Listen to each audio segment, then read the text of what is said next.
जय मैथिली जय माँ जानकी। आइ हम ठाढ़ छी दरभंगा के शोभन में।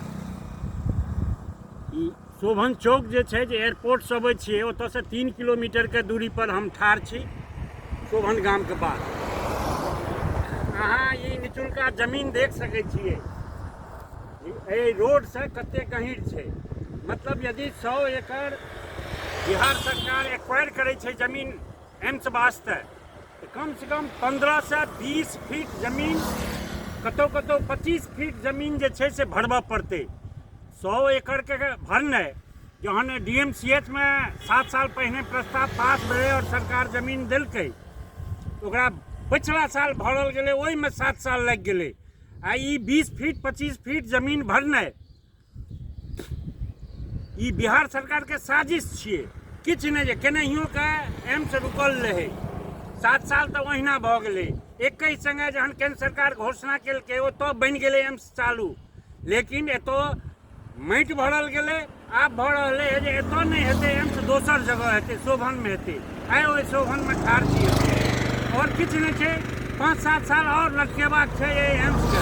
जहन कि मिथिलाके पॉपुलेशन 8 से 9 करोड़ छै, एतऽ एक नहीं 2टा एम्स हेबाक चाही।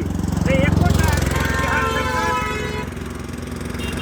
लापरवाही, जहिना शिक्षा ओहिना स्वास्थ्य, सबमे ओहिना लापरवाही छै। बाढ़ि नियंत्रण छै अपना कंट्रोल में नहीं छै, नहीं वास्ते बिहार सरकार केंद्र सरकार के किछु लिखऽ चाहे छै, नहीं करऽ चाहे छै। तो केना मिथिला के लोग जे बेरोजगारी छै, जाहि कारण पलायन छै, मिथिला के अंदर में जे भ्रष्टाचार छै, वो ये सब मुख्य मुद्दा छै। बिहार के अंदर में हर जगह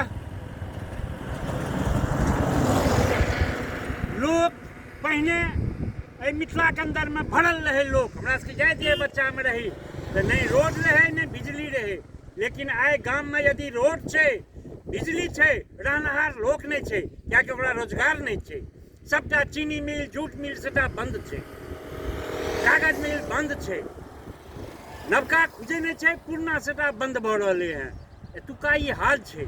और तो जेहो लोक एतऽ रहै छै, उनका इलाज वास्ते यदि पटना दिल्ली जाए पड़े नहीं एम्स में इलाज, तो केंद्र सरकार के राज्य सरकार वास्ते ई शर्म के बात छै। तें हम कहब जे जल्दी से निर्णय लऽ के या तो बिहार सरकार और केंद्र सरकार ओतऽ एम्स चालू करे, या यदि शोभन में करे या तो काज शुरू करे।